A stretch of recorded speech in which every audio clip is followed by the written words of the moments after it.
On speculation. It was based on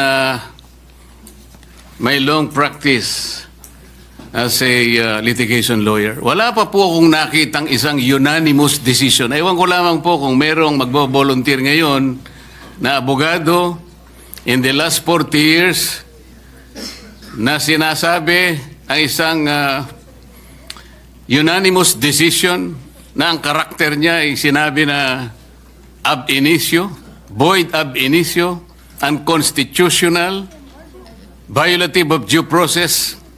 Maybe if we can speculate that all the members of the Supreme Court, after the filing of the motion for reconsideration, will resort to their worst, will resort to the worst angels of their nature. Maybe, baka ganun lang. What do we expect? We expect that 8 of them will reverse themselves altogether. Kung sakasakali naman po na in-archive natin or whatever word is applicable at sinabi, under miraculous circumstances, sinabi ng Supreme Court, we are all reversing ourselves. Di continue natin. Anong problema? Pero kagaya po na sinasabi ko kanina, Mr. President, ang pagkakaluto nga po hilaw eh. Ipinipilit po ngayong ipakain sa Senado ang isang bagay na hilaw. Paano? Sinabi po ba ng Supreme Court na wag na kayong mag-impeach? Hindi po. Binigyan po tayo ng guidelines. Alam po ba ninyo kung bakit binigyan na ng guidelines ng Supreme Court kung paano mag-impeach? Kasi po, Mr. President, if you recall, the Supreme Court issued a notice on July 8, 2025, requiring at least 11 information from the House of Representatives and the Senate. The Senate made a manifestation na wala po kaming maibibigay sapagkat lahat po niyan ay makukuha ninyo sa House of Representatives. Alam po ba ninyo na 4 sa hinihingi ng Supreme Court ay nandun po sa puso ng due process? Ano po yung hinihingi? Sinabi lamang po ng Supreme Court, pwede bang ibigay nyo sa amin kung lahat ng miyembro ng House of Representatives ay binigyan ninyo ng kopya at kailan? Pwede bang ibigay nyo sa amin ang timing kung kailan nyo ibinigay at binigyan, kung paano nyo sila binigyan ng pagkakataong mabasa yung impeachment complaint? Pwede nyo bang ibigay sa amin kung every article of impeachment ay nakalagay doon ang mga dokumento na nagpapatibay ng artikulo? Pwede nyo bang ibigay sa amin kung nagkaroon sila ng pagkakataon talaga na mabasa yung impeachment complaint? Alam po ba ninyo kung anong sagot ng Solicitor General in behalf of the House of Representatives? Ito po yung sagot nila. It is the position of the House that these matters pertain to its internal proceedings, which have always been regarded as beyond the jurisdiction and scrutiny of this honorable court. Sa Tagalog po, wala po kayong pakialam dito sa amin. Yung inihingi po ninyo, kami lang po yun. Para tinatanong lang naman po binigyan nyo ba ng pagkakataon sila na mabasa? Bakit? Mahirap po ba sagutin yun? Ano pa po sinabi? This is especially because the matters referred to the preparation, circulation, and perusal of the impeachment complaint as well as its attachment are not governed by specific constitutional provision or the House rules. So dahil po wala sa Constitution at wala rin po sa House rules, ano po yun? Wardi-wardi na lang. So ibig sabihin talaga, kaya po pala ang dami kong kasama doon, wala talaga silang kopya. Ako nga po hindi nabigyan Bakit hindi po kinakailangan bigyan lahat? Baka sakaling, malay po ninyo, baka pumirma ako, hindi ba? Ito yung tinatanong po ng Korte Suprema. Kaya lang po siya nakapagbigay ng additional guideline sapagkat isip-isipin mong sasabihin sa Korte, wala nang pong masamang tinapay ang Korte. Pwede po malaman namin kung talaga nagkaroon ng pagkakatong mabasa man niya lang, ma-appreciate ang bawat dokumento na nakasalig dyan sa impeachment na yan. Para sa ganun, ay boboto siya sang-ayon sa kanyang sariling kagustuhan. Matibay ang gusto ng Korte Suprema. Gusto niyang makita na lahat ay dumaan sa kayusan. Hilaw nga po Mr. President. Kanina ko pa po pinaiintindi, hilaw. Ba't hindi po kayo magluto ng mas masarap na kanin?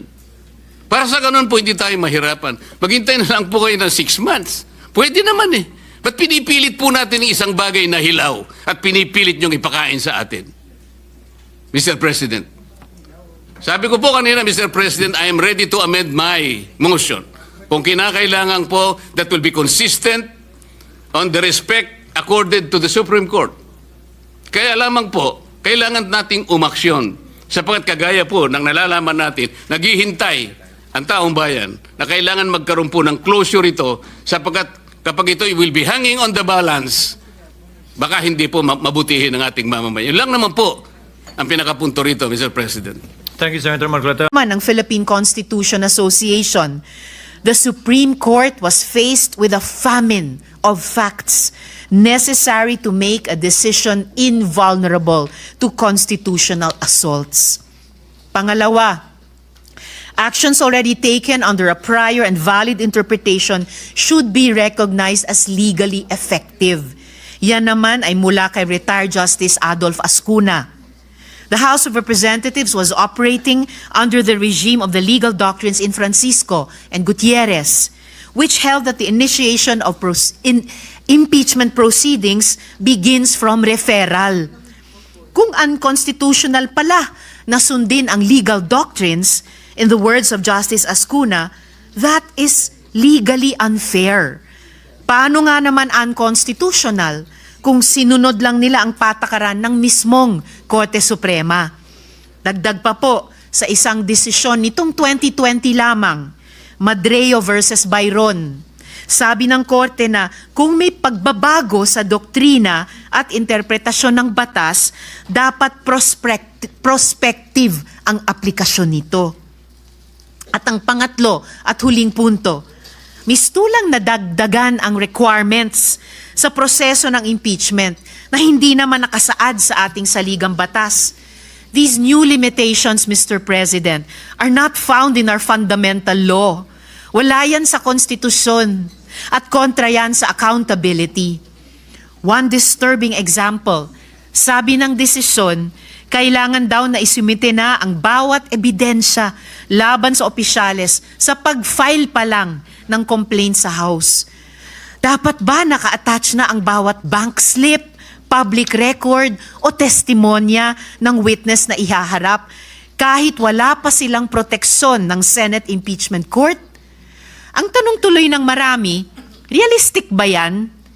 Paano kung ang impeachment ay laban sa mataas na opisyal na kayang-kayang magtago ng ebidensya o manakot ng mga potential witness? Bakit humaba yata ang checklist ng proteksyon para lang sa impeachable officials? Samantalang ang taong bayan na nagtatanong, na naniningil ng pananagutan, sila pa ang pinahirapan. Sila pa ang nadagdagan ang requirements. Ayon sa Korte Suprema, an official facing impeachment does not stand to lose fundamental constitutional rights such as life, liberty, or property. Hindi buhay, kalayaan, o pag-aari ang inihahabla sa impeachment. Kung ang usapan naman ay due process, hindi ba't ang mismong impeachment trial na nga ang mismong venue para doon? Maririnig ang dalawang panig. May ebidensya, may magdedepensa. That is due process. So what are we afraid of? At dahil nandito rin po sa gallery ngayon, Mr. President, ang isa sa mga constitutional commissioners na si Christian Monsod, di lalo po akong confident na mag-take exception sa isang sinabi kanina ng good gentleman mula sa Taguig at Pateros na dapat mahirap ang proseso ng impeachment. Kontra po doon ang pananaw ng Constitutional Commission kung mababasa po natin ang records ng deliberations ng komisyon, partikular sa panig ni Commissioner Regalado. Muli, patuloy nating nirerespeto ang Korte Suprema. Pero pwede mong respetuhin ang isang institusyon habang nagtatanong at pinag-uusapan ang kanyang desisyon. In Firestone Ceramics Inc. versus Court of Appeals, the court conceded that it is not infallible. Should any error of judgment be perceived, sabi nila, it does not blindly adhere to such error. In this jurisdiction, rectification of an error more than anything else is of paramount importance.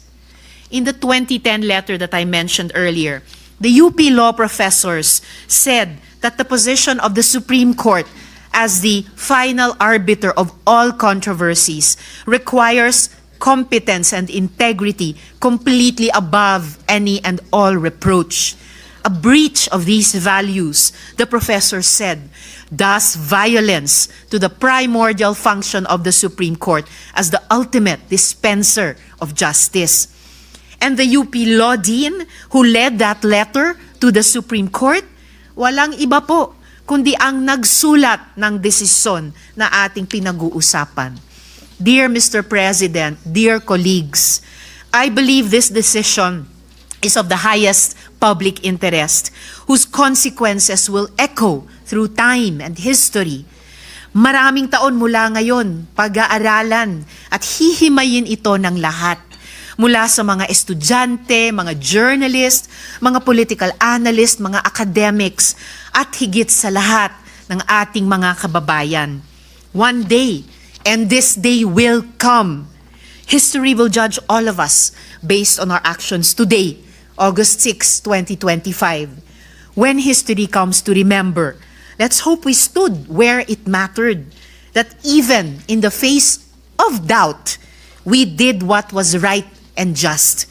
With deep respect for the Supreme Court and all institutions of our country, Mr. President, I therefore second the motion to table the motion to dismiss the impeachment complaint until the decision of the Supreme Court has attained finality. Salamat po, Mr. President.